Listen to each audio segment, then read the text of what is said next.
although there has been a bit of a change in my employment status as I'm no longer with Dakota County. I left there about a week ago and have resumed in my new position at MnDOT Metro District as their planning manager. When I resigned, I did check in with the TAC chair and others on the TAC executive committee, and they felt that it was okay that I continue to serve in my role as chair of TAC Planning. In this role, I'm replacing Lindsay Brewer from MnDOT. Lindsay Brewer was also on this committee, so hopefully not too much of a change there, but just wanted to be clear. Now there's a new tag with my name at the end of my name, and then we do have Scott Peters with Dakota County, who was my alternate, Scott, I believe, will be the Dakota County voting member until my replacement is found or otherwise noted. So welcome, Scott. I'm the relief pitcher for Gina right now. So good to see you again also. Yeah, it's been a whole week. I know. Anyways, so with that, we can move on to, we do have a quorum, so we can approve the agenda. Is that right, Jed? And can you post that? I don't know if others heard, but I am, because of the pending tornado drill, I am hiding away in a conference room and I only have my laptop, so I only have one screen. So this may be a little bit awkward for me sharing, so please bear with me. I also didn't know TAC Planning was today with the transition of the job until this morning, so bit of a scramble. I have a proposal for a change to the agenda. Okay. To add a third info item on the special issue working groups for the regional solicitation. An attachment was sent out in an email, but it has not been put on the agenda yet. So wanted to add that to the agenda. Okay, thanks, Elaine. And Jed, since the agenda is generally just approved without a vote, is that right? Do I just approve the agenda as amended?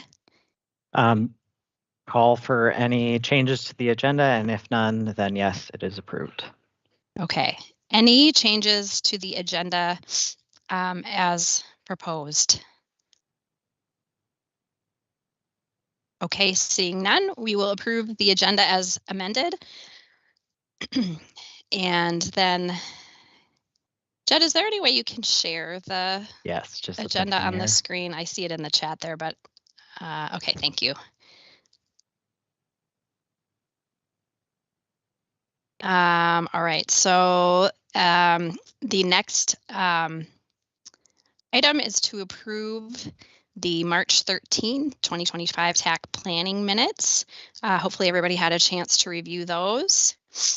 So if there's no proposed changes or discussion, I'd be looking for a motion to approve.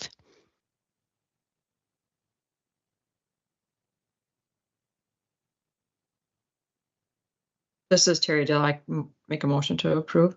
Okay, thank you, Terry. Do we have a second? Yep, Drew Flummer, I will second that. Okay, thanks, Drew. We have a motion and a second. And Jed, this is a roll call vote, correct? Mm-hmm. All right, please take the roll. All right, Jorge Bernal, Anoka County. Aye. Dan Ruiz, Brooklyn Park.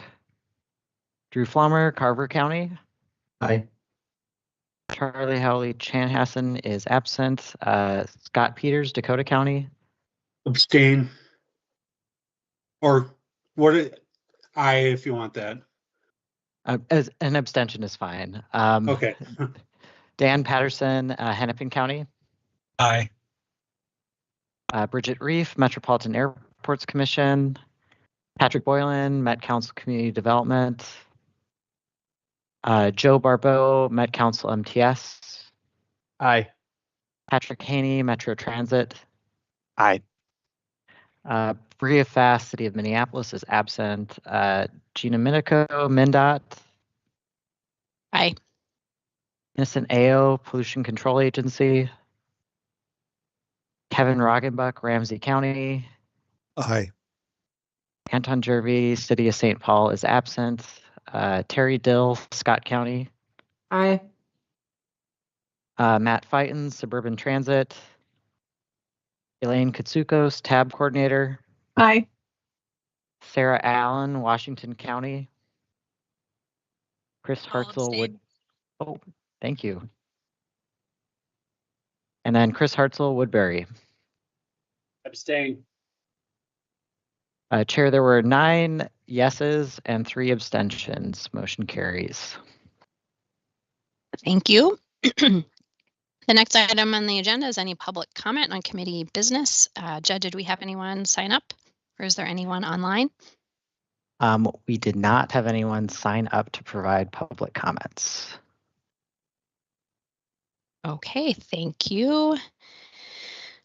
So there are no other business items other than the approval of the minutes, but we do have 3 information items.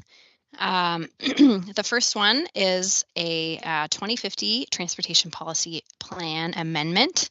Amendment 1, since this was the TPP was only adopted maybe a month ago, and it is for the Blue Line and Gold Line extensions.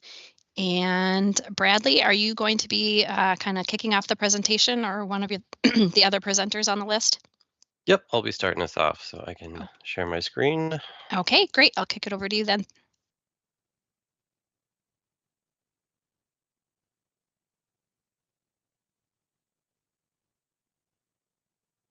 Okay. All right, is everyone seeing the presentation? Yep. Yes, thank you very much. Okay, so hi everyone, my name is Bradley Bobbit. I'm a senior planner at MTS Planning here at the Met Council, working on transit planning.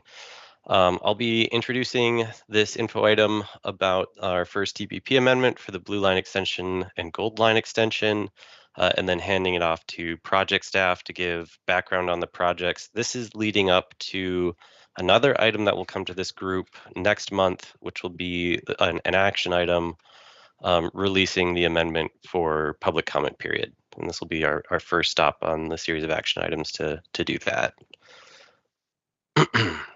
And since we have a little bit shorter time, I'll just jump right into a little background on the amendment itself. Then we'll cover Blue Line extension and Gold Line extension, and then some effects on the TPP itself at the end. So a high-level timeline, we're doing our informational presentations and internal reviews, as well as some coordination with the Transit Planning Working Group, which is a technical subcommittee to TAC right now. And then in May through June, that'll be the process to release for public comment. We'll have a public comment period in July and early August, and then final adoption will ultimately be in October. As far as our ask to you all today, this is mostly to give you some background on the projects, make sure you're aware, but we'd love any questions you have or any areas you think we need to cover, provide more information on. We will be presenting this item to TAC and then to TAB. So if there's anything you think that we should include or cover more for those groups, that'd be great for us to know. And then please keep your agency's TAC member informed that this will be coming their way. So the scope of what's included in the amendment will be incorporating changes to the Blue Line extension, which the project staff speaker will cover the details of. We'll also be removing the West Broadway Modern Streetcar project based on comments received from Hennepin County and the city of Minneapolis during the TPP public comment period, that if the Blue Line extension was amended as in municipal consent process, then we'd remove the West Broadway streetcar project from the plan. And then we are adding in whole cloth the Gold Line extension, which is not currently in the fiscally constrained plan, whereas the Blue Line extension is currently in our fiscally constrained plan. And then we would also be showing the original Gold Line, the one that just opened, as existing because it just opened. So we have in the TPP, we've added in the Transitway Advancement Policy, and that outlines what originating project sponsors need to show to have their project considered for adoption into the TPP. We have the mode or type, alignment, and station locations that you'll also hear that referred to as the locally preferred alternative. The selection process, so what criteria did we consider, what alternative alignments and station locations, and how did we get to the decision that we got to? Ultimately, a summary of public engagement and feedback, resolutions of support from relevant government bodies and agencies, so that's generally cities and counties, but sometimes also MnDOT, and then documentation of fiscal constraint, meaning we have the funding identified in our TPP fiscally constrained plan. All right, I will now hand it off to Blue Line Extension. Good afternoon. I'm Nick Lander. I'm the Director of Engineering and Design for the Blue Line Extension, so happy to be here. Next slide.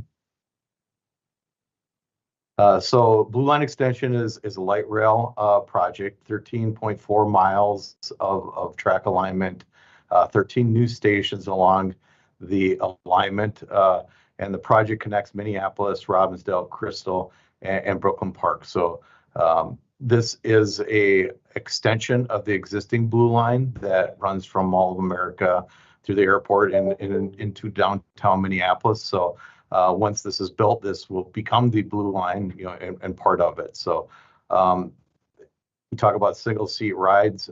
You know, if you were in Brooklyn Park at Oak Grove Parkway, you could get on the train and have a single seat ride all the way down to the airport or Mall of America or any of the destinations in between.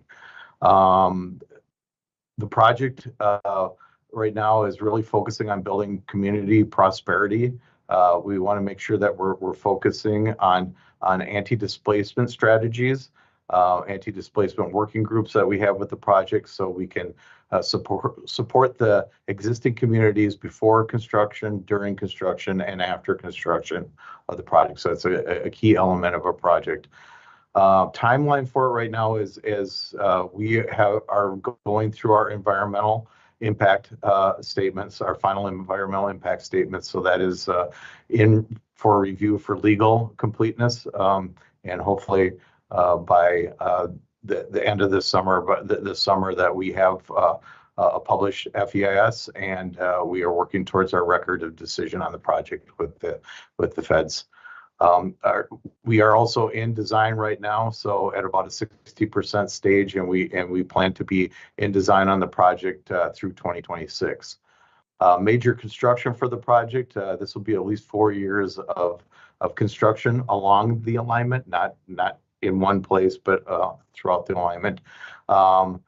Major construction could start as early as 2027 with some advanced traffic work, and plans to go through 2030. Next slide, please. So a little bit more about a background on this. Again, this is an extension of the existing Blue Line, so it's going to match the service of the Blue Line. So we are planning right now for 10-minute service headways for the projects. We anticipate that this portion of the project will add 12 to 13 thousand riders per day to that existing alignment. So combining with the existing Blue Line and this project, that would bring us to about 30,000 riders today at opening. We do anticipate that up to 50% of the new riders that will be from this portion of alignment are coming from zero-car households. Next slide, please. So a little bit on the selection process. Hennepin County Regional Rail originally did the alternatives analysis for this project and came forward with the preferred alignment. They also did the draft environmental impact statement. So the LPA was approved in 2012 for the project, and this alignment is shown here, traveled along West Broadway in Brooklyn Park. And then in the middle section, there was about 8.5 miles of alignment that was to be in a shared corridor with BNSF Railroad. And then as we got down into Minneapolis, it was intended to follow Olson Memorial Highway into Target Field Station, where we connected with existing Blue Line. Next slide. We'll talk a little bit about the shift. So in 2020, the project, we had a lot of negotiations with BNSF, came to a heads standstill with those negotiations, and it was determined that they weren't going to be productive and go forward that way. So we started to evaluate modifications to the existing alignment. So we went through a process where we evaluated corridors that would be appropriate, or modifications to the corridor that would be appropriate for the project and still serve the purpose and need of the project. In 2022, through robust public engagement process, we came forward with that modified alignment and adopted it. During the adoption, it was also affirmed that the project was a light rail mode, that the mode of transit was light rail. So from there, we continued to engage with our policymakers and input on that final route. And a final adjustment was made to move that segment, or portions of the segment in Minneapolis to the east side of 94. And then we'd have tracks on 21st Avenue as part of a corridor with West Broadway and 21st Avenue in North Minneapolis. And that section of 21st is between I-94 and James Avenue. And then we connect back up with West Broadway. So our alignment today goes from Target Field Station, comes down at grade, goes on 10th Avenue to Washington on the east side of 94, up to 21st. On 21st, the alignment runs on 21st to James Avenue. At James Avenue, we transition to West Broadway, County Road 81, and we continue on that through Minneapolis to Robbinsdale and up through Crystal and into Brooklyn Park. And then at Brooklyn Park, we transition to back to West Broadway through Brooklyn Park. Next slide. So the project, going through a lot of, with the project and the alignment changes, we went back through our municipal consent process. We had originally gone through municipal consent earlier stage of the project, but in October, we completed that project with municipal consent from all of our corridor cities: Brooklyn Park, Crystal, Robbinsdale, Minneapolis, and Hennepin County. Next slide, please. One of the commitments that we've had with the project is to continue with pretty robust public engagement and feedback. So we are regularly out along the alignment in the community, gathering feedback and making sure the information is out there to the public. So each one of our strategies in each area, we try to tailor made to the needs of that community, of how we reach out, engage with them, and receive comments and feedback and work with them. And so we're using the community goals, the community character, their priorities in each community, and criteria for growth to inform the decisions that have been made and are being made with the project.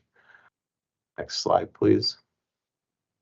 So this is just some metrics of the engagement that we've done to date with the project. So we've held over 929 events with nearly 41,000 points of contact with the public, 80,000 reach outs in social media, with 10 million plus through newsletters and paid ads out in the community, along with cultural media.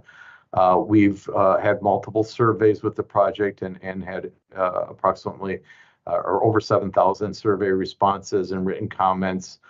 We have a website, bluelineextension.org, where we have an interactive map, and the public can also go into that map and leave specific comments on there in areas along the alignment that it pertains to. We've also mailed over 40,000 postcards during the process here, and we've received over 7,000 emails and phone calls with the project. Next slide. So that's Blue Line Extension. Thank you very much, Nick. And now we have Morgan Abbott from Blue Line or Gold Line Extension. Thanks. Next slide. Thank you, everyone. My name is Morgan Abbott. I'm the Deputy Project Manager for Goldline.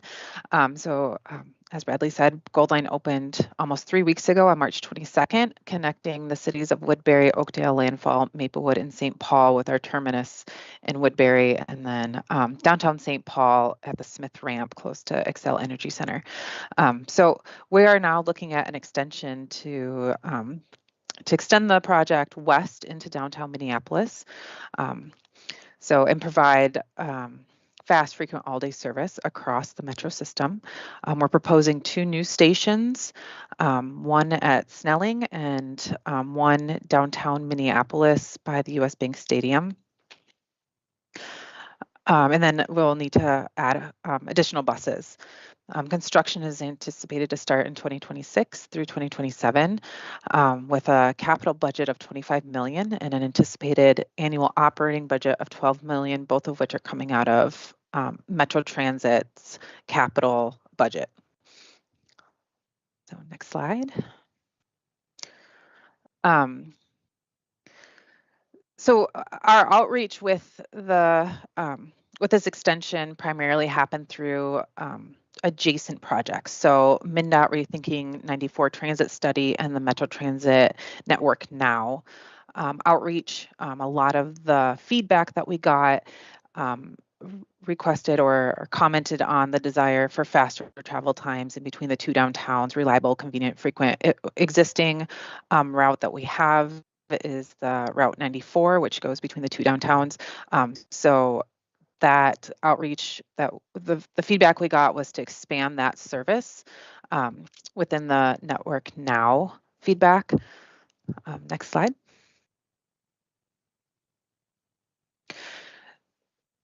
So through the I-94 transit study, there was 7 alternatives that were evaluated between the 2 downtowns, varying between 1 to 5 stops, and then looking at 100% bus-only shoulders, managed lanes with transit. So option 8.2, which included 1 stop at Snelling and operating on 100% bus-only shoulders. Best combine the benefits without more extensive capital construction. So that being said, when that feedback and that determination happened, Metro Transit then looked at our existing system and saw the 94, the Route 94, and with the Gold Line having all-day frequent service and being a BRT, the decision was to really combine those 2. So this is really a merge versus a new alignment.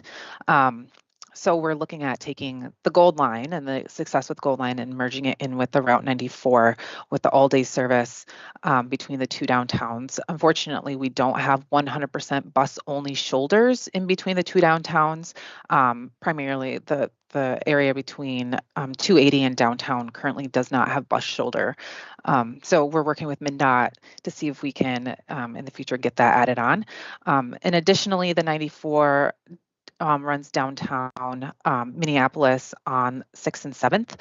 We're proposing to modify that for the Gold Line extension to run down 7th and 8th, and that's due to the existing ABRT stations, which are downtown. And so we can utilize that with the Gold Line project to have off-board payment and all the other amenities that come with the BRT's existing service. So that's how we can really look at this project, and with just adding 2 stations, we're going to utilize existing infrastructure to provide the service that we're hearing is needed from the public.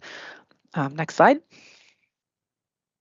So anticipated by May 25, we'll have resolutions of support from our partnering agencies. So City of Minneapolis, City of St. Paul, some of which I've already received.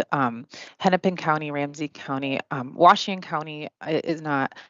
Washington County is heavily involved in the existing Gold Line project, so we want to keep that relationship and their input in with how the service is running. And then I'm also working with MnDOT to get a letter of support. Next slide, and I'll hand it back over to Bradley. Okay, thank you very much. And I'll just be covering quickly, well, hopefully quickly, the effects on the TPP itself, mostly focusing on finances. So for blue line extension, Morgan already covered for gold line extension. Both the operating and the capital expenditures are planned to come from existing Metro Transit sources, and so the net effect on the TPP finance, transportation finance section, is zero essentially, since those are coming from existing sources.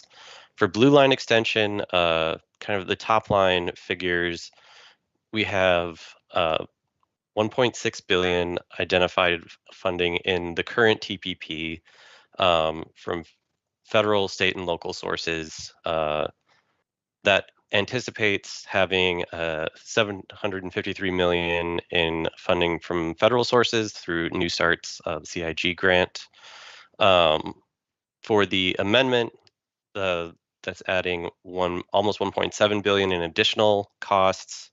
These would be paid for through increased funding from federal sources, anticipated increased funding, and that is based on our region's history of having 49% of our small starts projects funded by federal sources. And then the remainder of that additional cost is anticipated to come from Hennepin County sources, including Hennepin County Regional Rail sources as well, from general Hennepin County sources. And so those are the main effects on capital expenditures in the TPP. We're working right now a little bit on getting some more details for operations funding and some of that, and I'll cover that in the next slide. But the net effect you're seeing to TPP capital expenditures is that bottom bullet point there. For operating, the first full year of operation is anticipated to be 2031 with 56.5 million in operating expenses. It's planned to be funded out of existing sources, and most of these costs were already accounted for in the current TPP. As I said, we're working through right now. There's a slight difference with what was in the current TPP versus these O&M costs, so we're working with Metro Transit to reconcile that and see how much of an impact that would be in terms of a net increase to operating funding. However, we do have additional capacity in the current TPP finance section of sales and use tax to pay for transitway operations. And so we do not need to identify new funding, but we do need to determine if and how much that net increase on operations would be. Other sections that would be affected, we did an analysis of equity and environmental justice impacts and modeling remodeled regional performance outcomes. There isn't a very large impact from a regional perspective, largely because with the blue line extension, we're slightly changing the routing. So the project was already in there. And then with gold line extension, as Morgan mentioned, we're merging two existing lines in the modeling. So in our build scenario, we had the 94 and we had gold line extension, and those are being merged with slightly higher frequency on the section that the 94 Route 94 serves right now. So there are some increases in ridership and other related performance measures, but not enormous changes just because we're not adding in whole cloth new lines to the build scenario. And then there will be a few changes to text in the plan, some maps to reflect these changes. And gold line extension will be added to the capital projects list, as well as the new capital cost for blue line extension.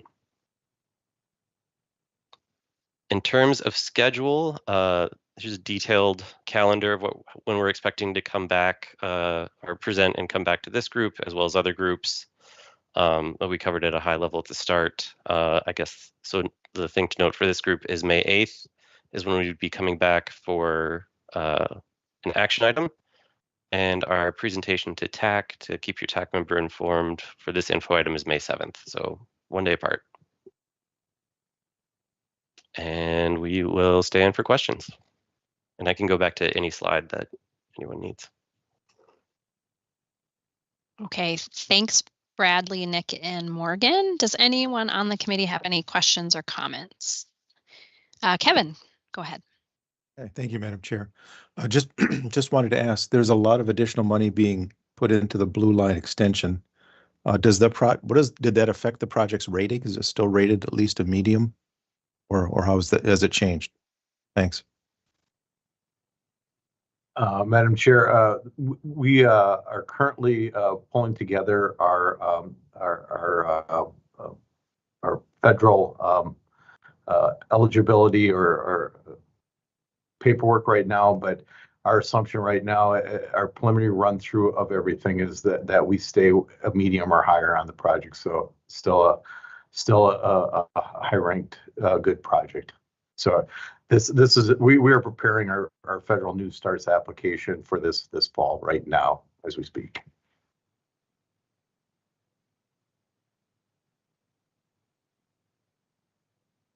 Thank you. Any additional questions?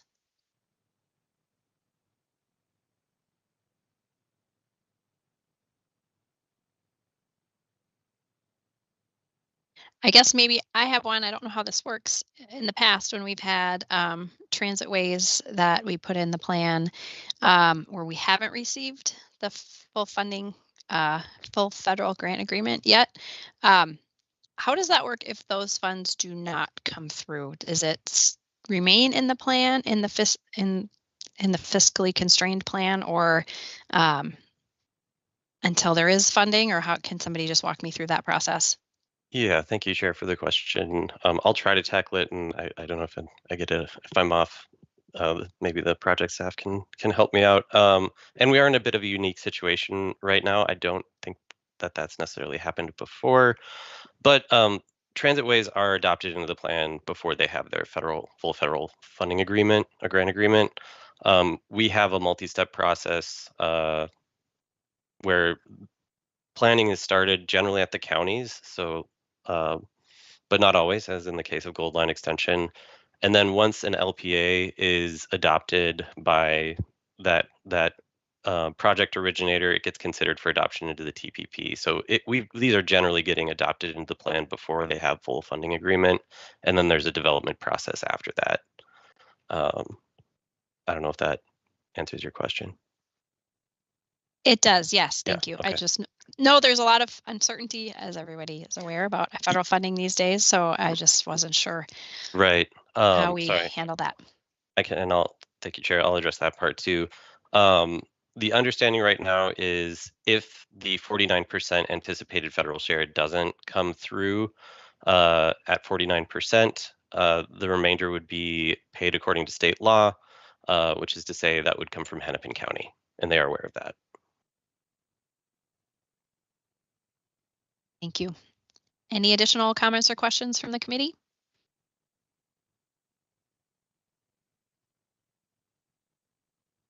All right, thank you. So we will see you again next month then to release this item, or to propose releasing this item for public comment. Thanks, everyone. That is correct. Thank you.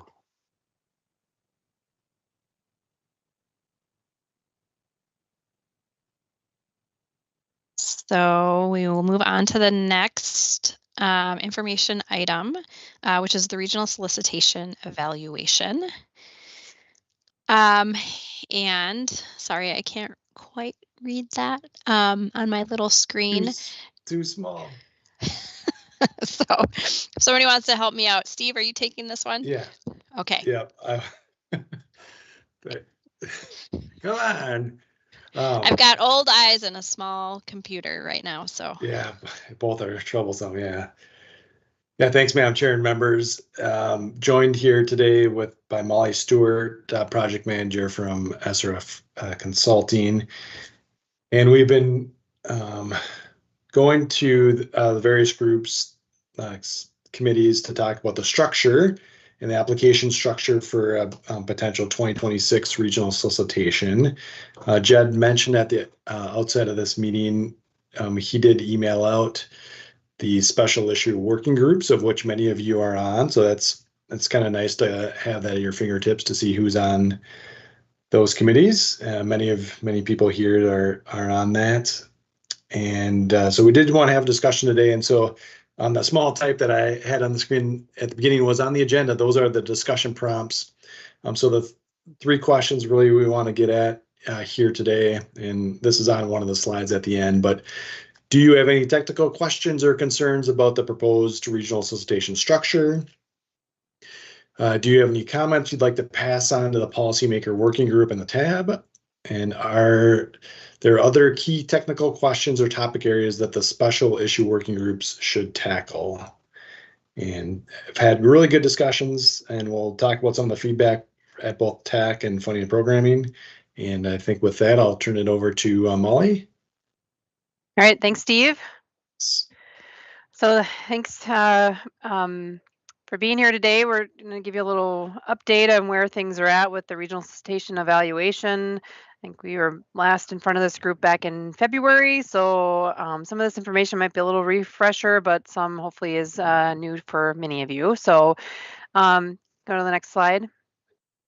Just an overview of what the Regional Solicitation Evaluation Project is. So our goal of this entire effort that started 18 months ago or so and is going to go on through the end of into next year is to evaluate and align the regional solicitation funding solicitation program with the new and updated transportation policy plan, which was just adopted, as Gina mentioned at the beginning, a couple weeks or a week ago or so, or a few weeks ago. So our goal is to align it with the 2050 TPP and ensure that the current model incorporates the goals and objectives and policies that are identified in there, as the existing solicitation incorporates those that were in the 2040 TPP. So I'll just highlight at the bottom of the slide are the 5 main goal areas of the TPP. Okay, next slide. So as part of our whole regional solicitation evaluation, we're kind of working towards a few decision points. We're at the tail end of this first decision point in identifying what our base structure and application categories are. We have a draft right now, and I'll highlight that here in a minute here, and that will be presented at the April 16th TAB meeting. So as Steve mentioned, we have a couple of discussion items at the end here. We want this group to be thinking about of what additional feedback we can bring forward to TAB when we go in front of them next week to present this draft structure and application categories. So a little recap how we got to this draft structure. We had a workshop in December with a bunch of policymakers and some technical staff. And that helped to kind of define what the application categories ended up being, which I'll present here in a moment. Since then, we've been conversing with our technical steering committee and technical advisory committees and working with the policymakers to refine things. And now we have it here to present today for further discussion and input from this group. So where have we been? So a few kind of general key takeaways of this new hybrid modal or modal plus hybrid structure that I'll show here in a minute is generally we've gotten good support for the change in the structure. There was a strong desire from the very beginning when we started this process for simplification of the general application structure and the regional solicitation process, which is what is the driver behind where we came up with this hybrid modal plus hybrid structure. There is still reaffirmed desire for that simplification, particularly with the number of questions, scoring measures, and criteria that will be in the application. And that is all what we're working towards as part of this next phase of the evaluation process, is working with our special issue working groups. As Steve mentioned, many of you are part of those, and working through what are the criteria that this application categories will actually include. There was some good support too, just maintaining flexibility as things are changing on the federal level right now, and being nimble with this new structure to accommodate changing federal priorities. And then we did get input when we debated the structure in the beginning of this year. There was strong support for adding in a bridge modernization category, which you'll see on the slides coming up that was included as part of the structure. That's part of the existing application structure through regional solicitation right now too. So, okay, next slide. So first starting, we went to TAC F&P on at the end of March. General, again, support for the modal hybrid modal plus structure. There was some comments that there was desire to have a safe routes to school specific category added. You'll note that that is not on the structure I'm debuting. We still want to have some additional discussions with the special issue working groups to really define how that fits in or if it fits in. There was interest in discussing kind of how do we accommodate the regional modeling and travel behavior inventory. So that is one item that the Met Council has put aside money for support of those regional efforts. So that was added to the structure. And then again, reaffirming that needing to be flexible as federal priorities and funding changes in the future.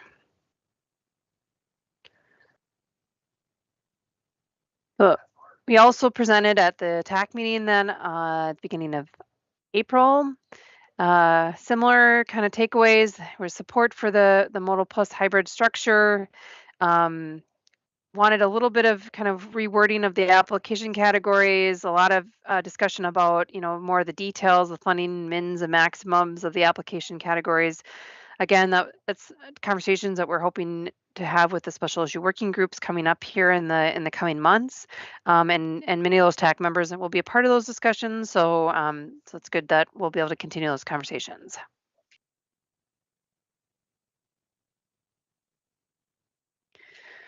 So what does this structure look like and how did we get there? So a little recap, refresher from maybe the February meeting when we presented. So our current regional station structure right now is a modal structure with the bike ped, transit, and roadway applications. And within each one of those modal buckets, there's several application categories.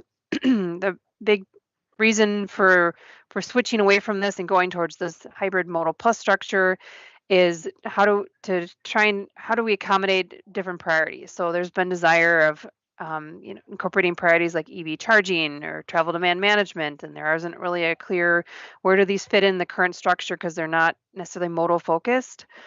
In addition, there's been strong support for from policymakers on how to address safety in the region.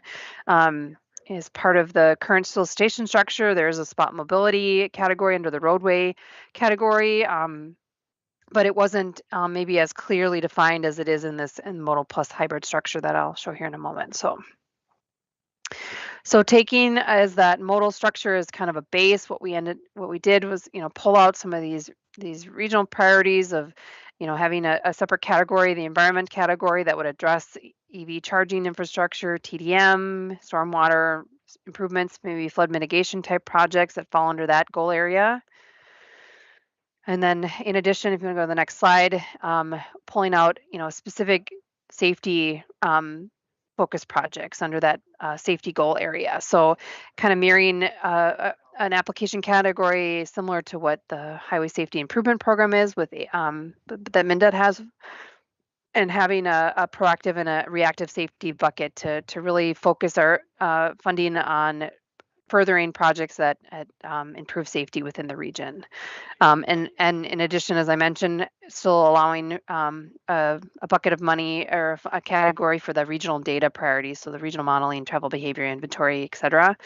I will note that what's not shown on here, there is a fifth goal area, kind of not represented. Equity or region is equitable and inclusive. Right now, where it stands, there wasn't. We don't have it set aside as a separate application category. However, it will be incorporated as part of scoring measures and qualifying requirements. We're still working through that details, and that's part of what will occur as part of these special issue working groups coming up here. Okay, moving on to decision point number 2. And this gets into many of the details that TAC planning and funding and programming are probably most interested in, such as how do we measure things, what are the criteria in doing so, minimum, maximum awards, eligible project types, etc. So we've established 7 special issue working groups, we're calling them, to go through some of those items on the previous slide. The first, we've met, I guess 4 of the 7 have already had virtual introduction meetings, and then we do have in-person meetings, workshops on April 25th and May 30th, and virtual meetings maybe in between there, and then thereafter as needed for these groups. So each of these groups will have certain applications underneath each of them. So here's some more of those details on the workshops. The workshops will have an open house format at the start where we'll have boards that people can comment on, not only just their own area, but also the other areas. And we thought that was important. And then again, coming back and at the end of May to continue those discussions and some other detailed topics. So again, next week, we are going to both the Met Council's Transportation Committee and the TAB, and then we'll be coming back to these groups, there's other technical groups here this summer to give you updates on from the special issue working groups. So here's those 3 questions, a little bigger for Gina. Do you have any technical questions or concerns about the proposed structure? Do you have any comments you'd like to pass on to the Policymaker Working Group? Again, that next meeting is in May, mid-May, before the TAB meeting. Or do you have other key technical questions that you want to make sure the special issue working groups should tackle? So those are some of the questions to get started here.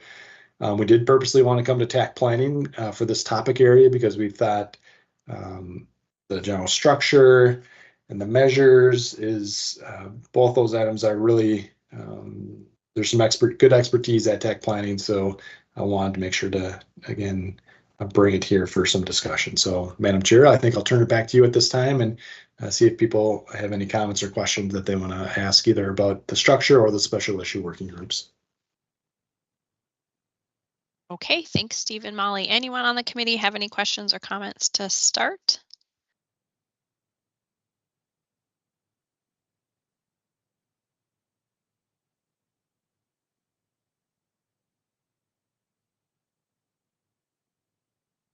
Okay, seeing none. Do you want to put up the discussion questions again and see if maybe those jog anyone's thinking? I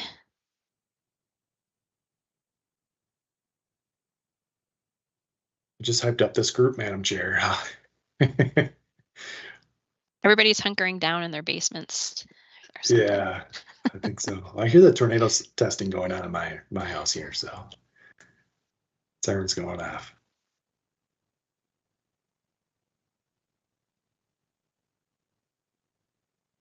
Again, go ahead. Barry. Okay, Kevin. Kevin's always good for a comment. Kevin, what do you got? That's what I was thinking. It's just way too quiet in here. Steve, looking at the hybrid structure, I think the categories are fine.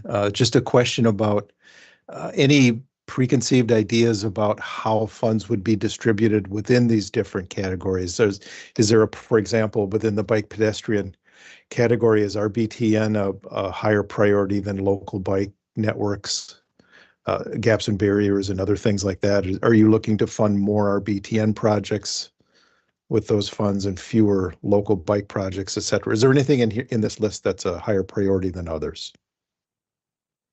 Yeah, thanks, Madam Chair and members. Really a good question. So at this point, what we've told the Policymaker Work Group, and this is this is ultimately up to them, is, if you went with a structure such as this, there's probably 2 kind of main options as far as distributing at least the federal money. You could do the top line. So you see the column safety, dynamic and resilient environment. You could split the money that way.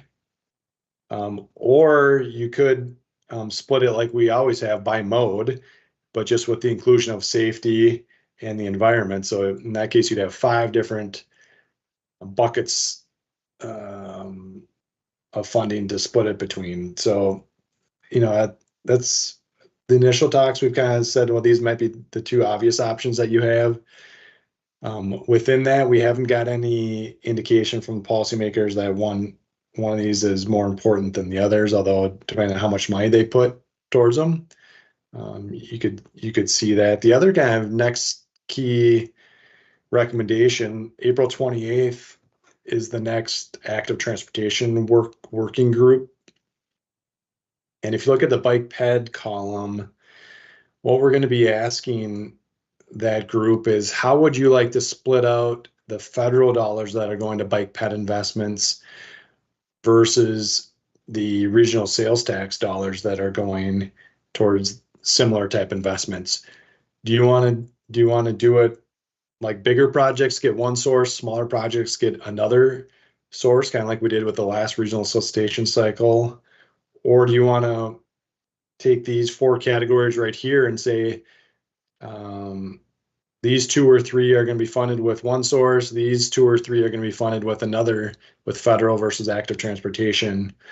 Those are maybe the 2 clearest ways to do it, because people, we've heard, especially from the technical folks, they don't want to mix and match the dollars. So I think that's a little bit of clarity that we need, is which project types or what size of projects do you want to use federal versus non-federal dollars on? And then with that, that'll, I think, at least in that modal area, help kind of define where we go from there. So maybe a long answer to your question, but we haven't got any, I guess to sum it up, we haven't got any indication of tab priorities of funding levels at this point, other than people are interested in probably tracking it like we used to, just to see how it would split out modally, because you could roughly back into what those numbers would be if you wanted to at the end here. Mm-hmm. All right, thank you, Steve. Appreciate it.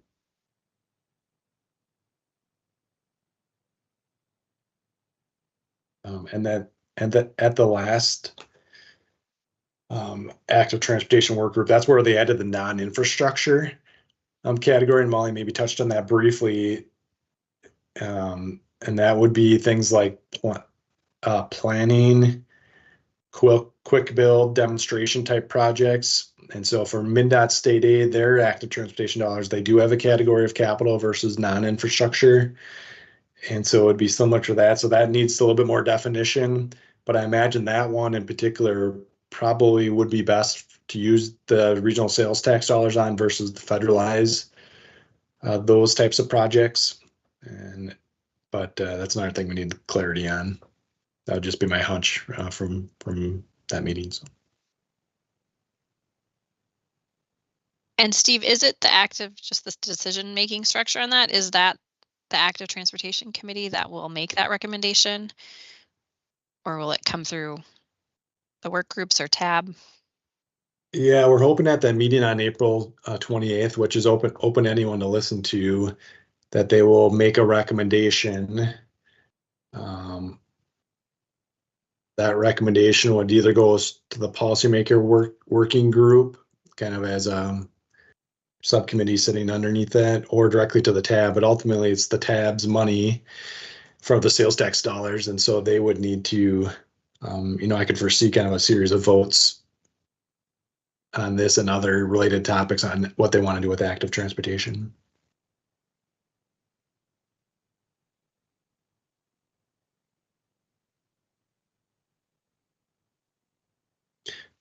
Maybe just to should I throw out a topic here, Madam Chair, since we have maybe a second? Go for it. Yep. The other idea that people have thrown about, and it might be good for this committee to talk about a little bit, is, do we want to use any of our federal dollars for planning projects? And what we've heard to date is that it might be a good idea, but the size of the project might make a difference, because you wouldn't want to federalize a bunch of small dollars. But a few ideas that have been provided to us would be like, would you want to fund safety planning out of the safety bucket? Say there's X amount of dollars in the safety bucket. Do you want to have most of it go to capital, but do you want to have a chunk go to kind of like safety action plans like the federal government is funding? Or would you want to do something for TDM planning, or, you could pick another one of these categories out, but that's one thing we've heard, and we've heard people kind of on both sides of it. So that I'm wondering if anyone has any opinions on whether that makes sense to do and how you'd maybe structure something like that.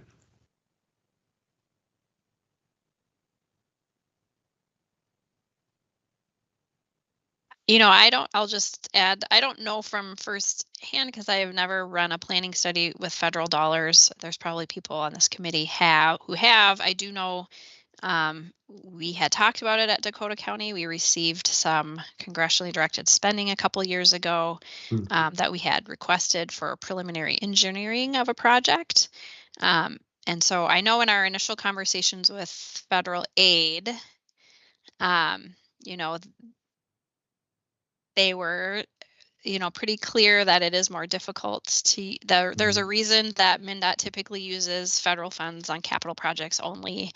And it seemed like there was quite a few hoops to jump through for the RFP process and getting MnDOT approval and all of that stuff. So I assume all of those same requirements would apply. And we actually have not, Dakota County has not actually utilized those federal funds for the preliminary engineering, and partly was because of the timing it would take, and we had to get going. So we used a different set of funding for the preliminary engineering. So, I would just be curious or get Colleen's feedback or other folks from state and federal aid, which you probably already have done, but that's just what I've heard, is that it's very difficult. You even have to, I think, file and create an environmental document, which is maybe just like a one-page something, but it just seemed like a little bit of bureaucracy.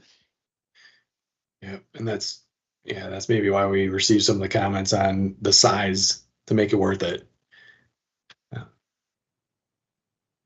And I guess I'd be curious to hear from others if where you would see the need for that, or where are the gaps. You had mentioned safety studies. I don't know the status of that, but MnDOT does a lot of the safety studies for counties at the county level. Maybe there's a gap at the city level or the corridor level. I'm not sure, but yeah, I guess I'd be curious to know where folks think the gap, where we have plans that we feel like we would need federal funding in order to do.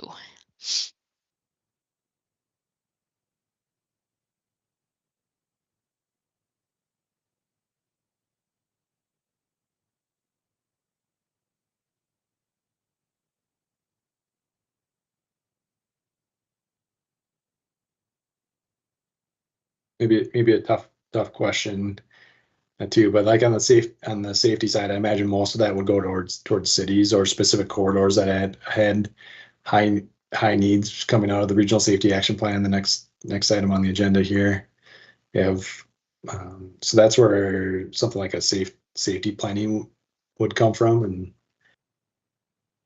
but something to think about, I guess, moving forward. As we'll be talking to the special issue working groups about that as well. So.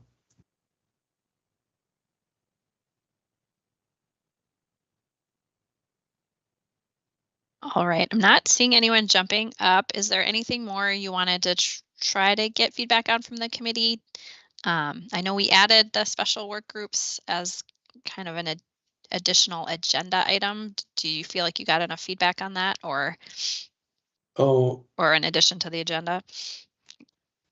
Yeah, it was more just for information purposes, so people, we received a few requests on who's on the committee, and so we're going to give it to Tab as well, just so they've got kind of full information on who's working on the committees, and those volunteers, people who had volunteered mostly, is who got put on the committee. So Molly, anything else from you that you want to mention? Okay. Good. Well, thank you. Appreciate the time. Thanks, everyone. Thank you, guys. And more to come. It's a topic we get to hear about a lot, so thank you for coming to all the committees. Let's see. So next up on the agenda, we have on the topic of safety, we have the Regional Safety Action Plan, and Heidi Schallberg is here to present on that. I'll turn it over to you, Heidi. Let me get my slides started. Can you see the slides okay?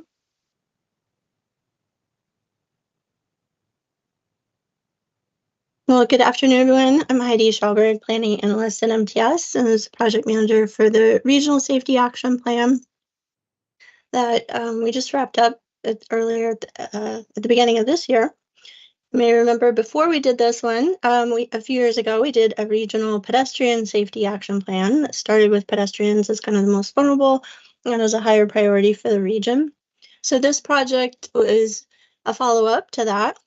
And so it's focusing on vehicle crashes and then bicycle vehicle crashes in the MPO planning area, emphasizing reducing fatalities and serious injuries and to be consistent with the safe system approach and to try to use that approach throughout the planning. I'm not going to talk about the safe system approach too much today. I will mention we did have MnDOT give a presentation at TAC earlier this month about the safe system approach and their ways they're thinking about implementing that in their work. Ken Johnson presented that, and I can put a link to that in the chat after the end of this if anyone's interested in that for more information on that. So we worked with the consultant team with several consultants. SRF was our lead, Alta, Safe Streets, Isthmus, and Zian Associates on this. And we had a technical advisory group with, of course, all of our partners from local cities and counties and our state and federal partners. So one of the reasons we did this, it's not the only reason, but we did want the plan to also help address requirements to be eligible to apply for the US DOT Safe Streets and Roads for All funding program. So there are other applications for this work. That's not the only reason that we were doing it, but wanted to make sure that that could help support our local partners in seeking that funding. So this is part of the good news, maybe, if there is a right now for federal funding. There is a current federal funding opportunity open right now for Safe Streets and Roads for All funding. So these funds, we've had $5 billion of discretionary funds in this program through 2026. So we have 2 more years of funding of this. Of course, the program is intended to obviously promote safety and help us do work to eliminate fatal and serious injury crashes. So they are using safety action plans as kind of the framework for doing that work, funding both the development of those plans and the implementation of it. So I did include the DOT URL for the program information. There are some webinars coming up beginning next week about the different types of applications that you can do. So there are kind of 2 main buckets of funding in this. One is planning and demonstration grants. So we've been lucky to have several communities receive planning grants through this program in the region. We would love to see more agencies be able to use those funds. So you can also include some supplemental activities as well. So that can be anything that kind of informs the development of a new or an existing action plan. So this could include something like doing road safety audits or complementary plans that might have a more specific focus like speed management. And then demonstration projects are intended to be temporary improvements that you might be using to kind of test out or pilot approaches. That can include feasibility studies, UTCD engineering studies.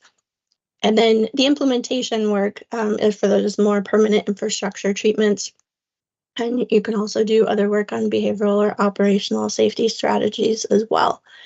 Anecdotally, from what I have heard from previous rounds under the previous administration, so no guarantees this applies to this next round of funding that will be done for 2025, it has sounded like the planning and demonstration grants have not been as competitive, so there's been more funding available. Those are also lower cost projects as well. So many, if not all of the applicants that have applied for those in the past have been successful in receiving those grants. Again, no guarantee of this year.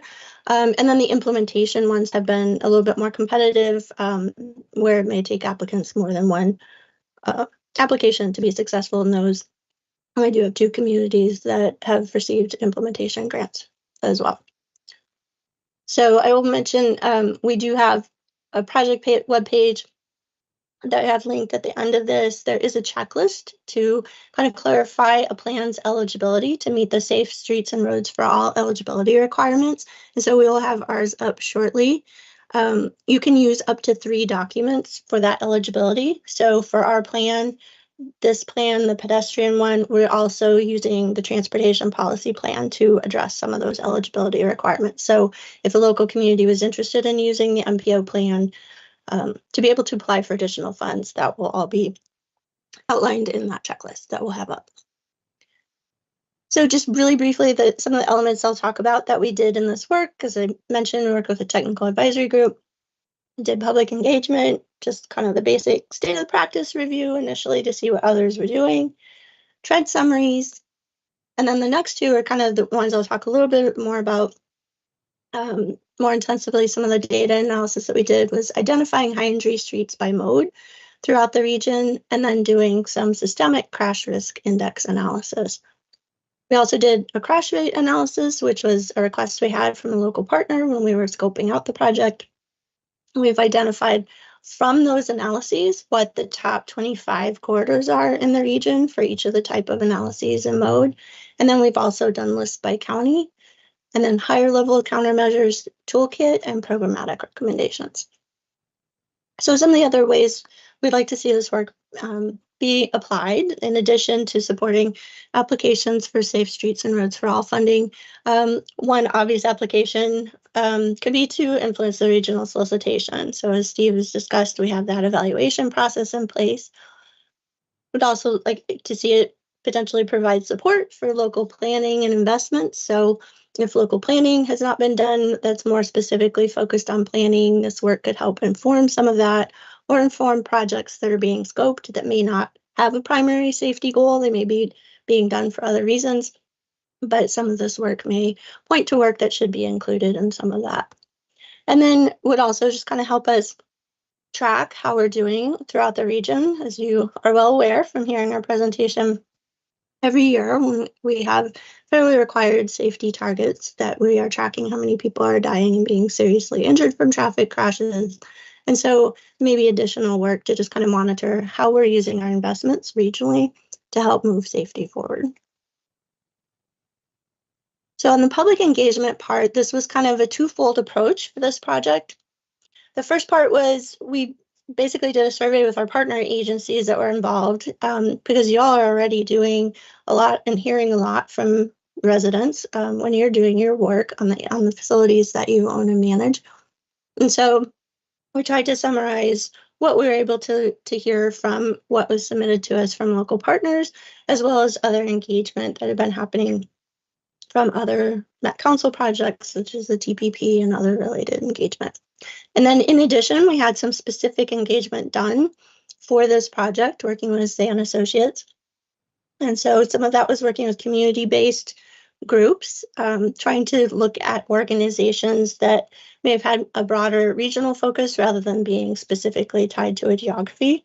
So for example, some of those organizations were like Autism Society of Minnesota and ARC Minnesota that represent people with different types of disabilities. So we held focus groups and then participated in one tabling event with communities. And so that work was focused around using images of existing infrastructure in the region to help kind of guide the conversation about what people wanted to see. Unsurprisingly, most of what we heard from the feedback probably won't be a surprise to anyone. Mode separation was a key thing, and that really does just kind of tie in with what we see with the safe system approach and identifying ways to remove severe conflicts and conflicts in time. And then some of the others, a lot of what we heard was really kind of focused on both walking and biking, but some of the things do apply to people driving as well, such as concerns about just having clear signage to be able to follow and speeds. Probably one of the most universal things that almost everybody hears about in every engagement. So for the crash trends part, there are 2 documents posted on the project webpage with a lot of information on trends and by mode. So there's a lot of different ways to look at crash data. So I'm not going to go into that very much here today, just kind of pointing you to those documents if you want more of that. I'm going to be talking a little bit more about the other analysis that we did in this project. I just wanted to give you one of the examples from that work where it looked at the crashes by functional classification. So looking at kind of where the fatal and serious injury crashes are, those are the blue bars on the chart. Just looking at them by functional classification, just by straight numbers, when we just look at the numbers for the 5-year period. So we were using crash data from 2018 to 2022, which was the most recent data available when we began the project. Minor arterials are the ones that really have the highest just sheer numbers of those severe crashes. You can try to normalize this by different ways. And so one way this was looked at as part of this analysis was normalizing it by 1,000 roadway miles, just to kind of provide some additional context. And then that does just kind of shift it where then the interstates kind of became the top one rather than minor arterials. So the next two are really kind of the core of the data analysis that was done as part of this project. So identifying high injury streets is something that's done to identify where there are concentrations of severe crashes happening repeatedly over a 5-year period. So it's not just kind of chasing in each individual fatality or serious injury crash. And so this is something that we did with 4 modes kind of separately, and then that analysis can be combined. So while the project did not focus on pedestrians overall, we did do some similar underlying analysis as part of that pedestrian project. And so we did bring that analysis in so that it could be updated with consistent data, be counting toward that safe system and road for all requirement, and just kind of be consistent across the modes. So pedestrians are included in this part. Bicyclists, we did separate out motorcyclists in this one, and then motor vehicles. So the focus is primarily on using fatal and serious injury crash data overall. I'll also note we did not include freeways in this. So where you see that in some of the crash trends, freeways are not typically included in this type of work. They're just very different operationally. So this is really focused more on the facilities that local partners are more likely to have direct control over.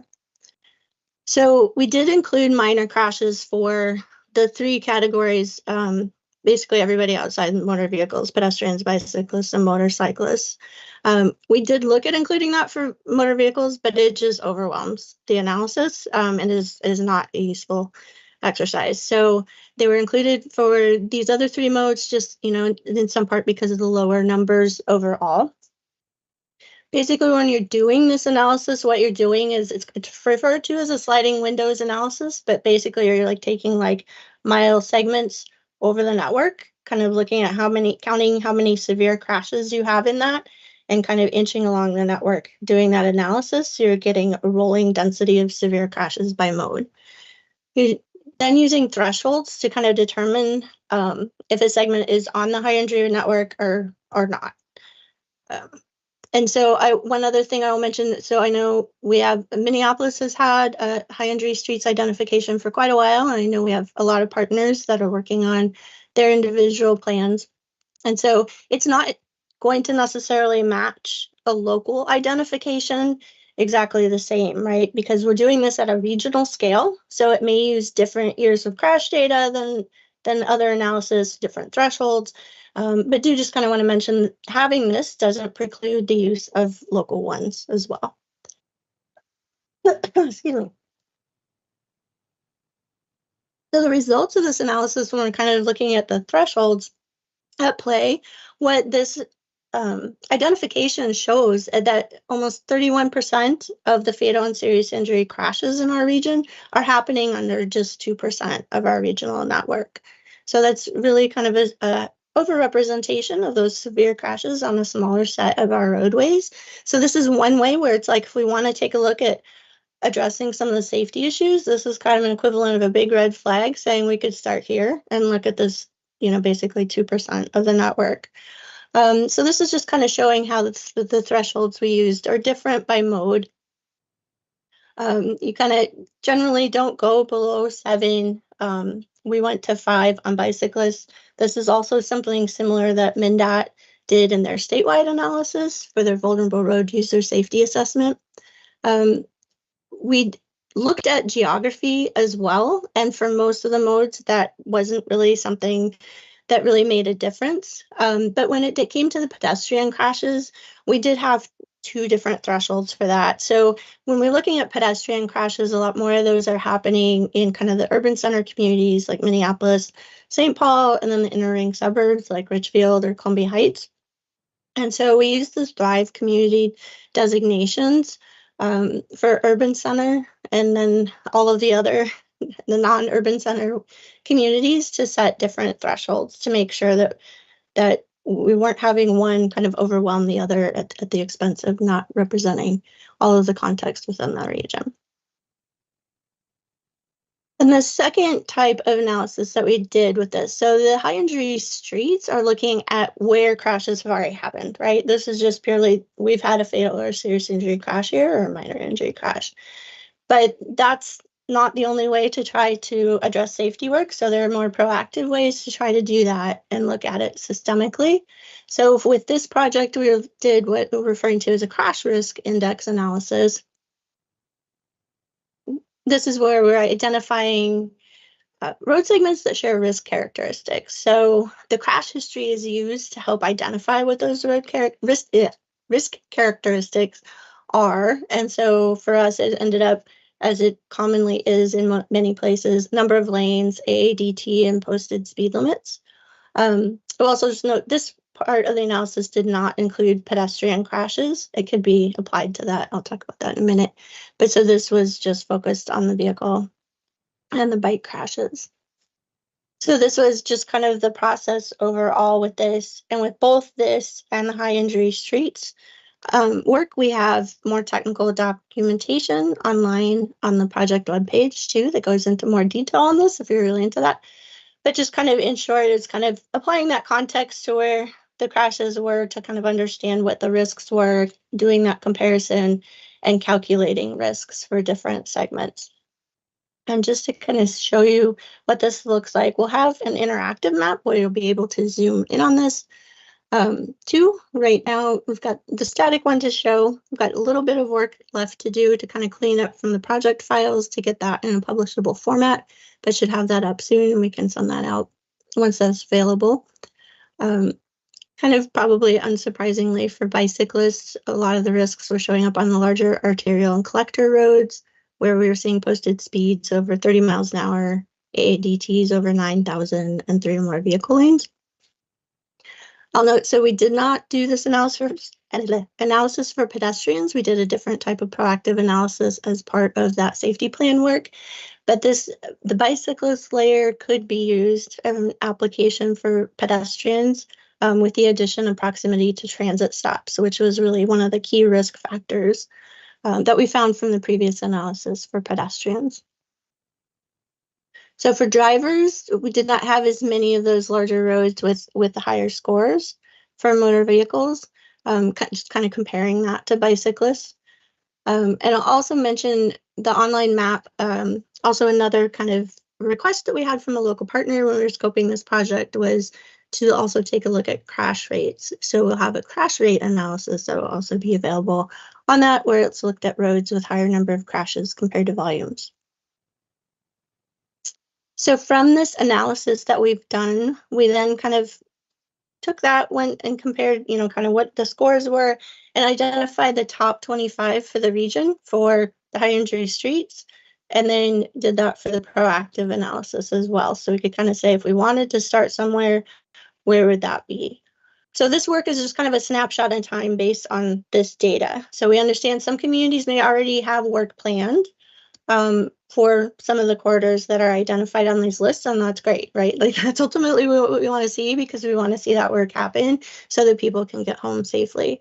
But using these lists may also help us to identify with partners where work may not currently be planned. So kind of one of the follow-up steps to doing this plan is for us to follow up with all of our local partners to kind of learn more about what you already have planned for some of these areas that are coming out in this analysis, and then help us identify any opportunities there might be to support any additional work that might need to happen to help address some of the safety issues in the region.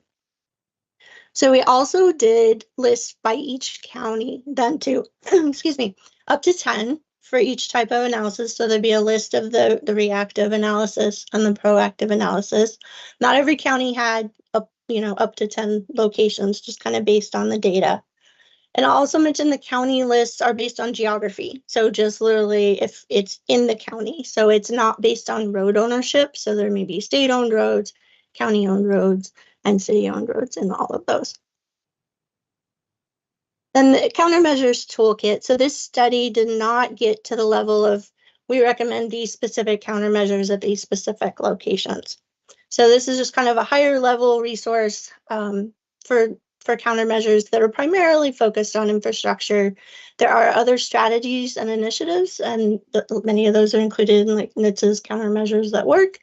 That would also be considered for inclusion in comprehensive safety work. So this is available as an Excel file that's posted on the project's webpage, and you'll see that the countermeasures are grouped into 5 categories. That's kind of based on the data analysis. So speed management, pedestrians and bicyclists, roadway departures and intersections, cross-cutting applications. There are a few listed for there. It's mostly like lighting and surface treatments. And so the tool includes just kind of reference of what the countermeasures are in each of the groups, estimated costs and timelines to implement those, just a general characterization of the implementation effectiveness, whether they're proven ones or tried. It also cross-references that safe system roadway design hierarchy. So there are kind of 4 tiers in this hierarchy that really just kind of identify countermeasures by effectiveness overall. So it's kind of tying to that. That's also something that MnDOT has incorporated into its big book of ideas, which kind of the roadway safety strategy reference as well. And then the last part would be for programmatic recommendations. So there are 5 main strategies for these. So I'll go to that. The first one is just primarily, obviously we'll do regular updates. So we started primarily with pedestrians, but for future updates, we'll be doing all modes together. The goal would be to do this as an update about every 5 years. So the high injury street identification, that was something we talked about with this process. That's not something you would typically do on like an annual process, because only changing 1 year out of 5 years of data is relatively unlikely to give you significantly different results. But we could potentially look at doing an interim update if there were an application for that. After about 3 years or so. The safety in all policies recommendation is kind of similar to, you might hear that phrasing for health in all policies. We're looking at other ways that we can be incorporating safety into all of our work. One of those would be looking at how we could incorporate that into comprehensive planning work and support for doing those local plans. And I didn't call this out specifically. One aspect of this was that the consultant team did review our existing TPP as we were developing the 2050 TPP that was just adopted in February. So their recommendations from that were kind of folded into that existing TPP process. We didn't call it out specifically in this plan to avoid confusion about here's what the consultant recommended versus, here's what's in the plan. But part of the recommendations too were just when we're doing future updates to kind of take a more holistic look at everything that's in the TPP too, because there can sometimes potentially be unintended effects for safety with things that may, for example, try to increase speeds. Technical support is another one of those. As I mentioned, we've been working to get the online map up.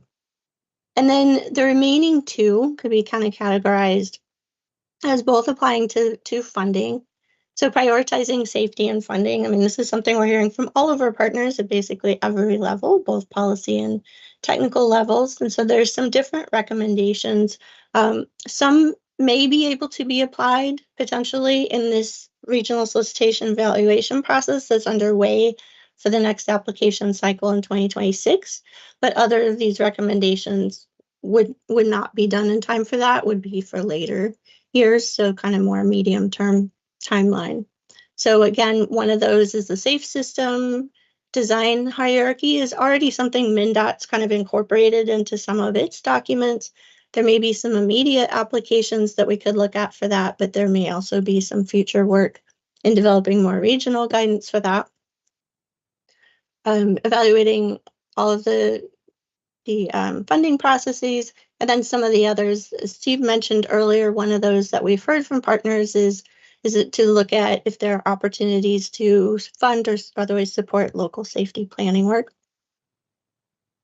And the benefit cost ratio, I'll just mention that would not be for this next round. There's some additional research that's been done but not published yet on that. So we're hoping that NCHRP can get that published and look at some of those applications for future rounds. And then also just the fourth one was the using the plan analysis and council decision making. So how can we use this analysis with the high injury streets and the crash risk index to help us guide regional investment priorities? And so the next two slides, the last two slides, are just some examples from the recommendations of how that could be tiered. These tiers could also just kind of be collapsed. So they kind of recommended it broken out a little more specifically if the intent is specifically focused on safety.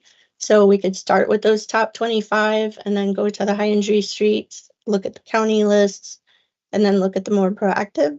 We also recognize, again, with the many partners that we have had start work with safety action plans with SS4A funding or other local funding, recognize that there are local plans in the process as well as state plans.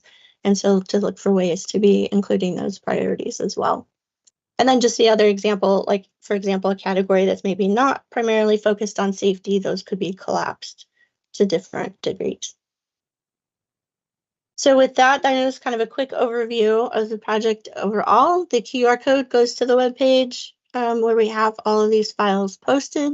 As I mentioned, we're working again the interactive web map up and the checklist for the SS4A applications. But all of the other documents should be there. And I'd be happy to try to answer any questions if there are any.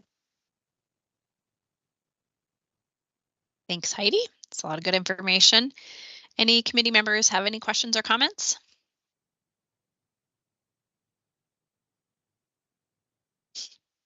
I'll ask one, Heidi. I haven't gone to the website yet. You had mentioned that each county has a list of top 10 corridors, and the county, sorry, at the regional level, we have 25. Has that information been shared with all of the local entities or the roadway jurisdictional owners, or is that on the website, or has it been primarily distributed through the advisory committee, like the project advisory committee? That's a great question. So initially it was primarily with development with the technical advisory group as part of that. So it is all on the website now. And I think I mentioned kind of one follow-up step for me after this project would be, kind of take those lists and just kind of check in, try to find where we already have from CIPs or other work. But I would like to ideally meet with all of the agencies on those just to make sure everybody's aware of them, identify any work that's already planned. And then to talk about if there are ones that came out through this analysis that maybe aren't already identified locally, to kind of brainstorm what the options might be to get some of that addressed. So that would be kind of a next follow-up step to maybe get that list out there a little bit more directly. And especially with the awareness that we have the SS4A funding opportunity right now with the June deadline. So.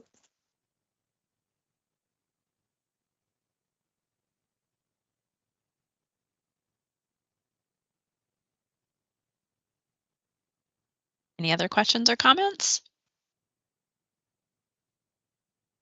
Okay, well, thanks, Heidi. Appreciate the update.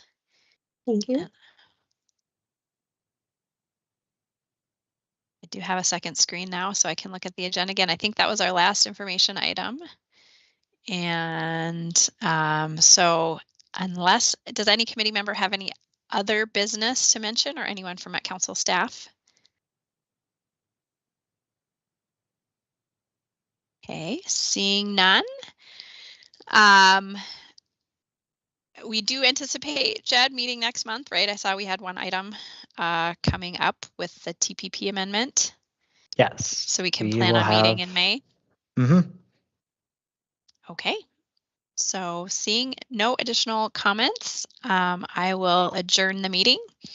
Thank you, everyone, and we'll see you next month.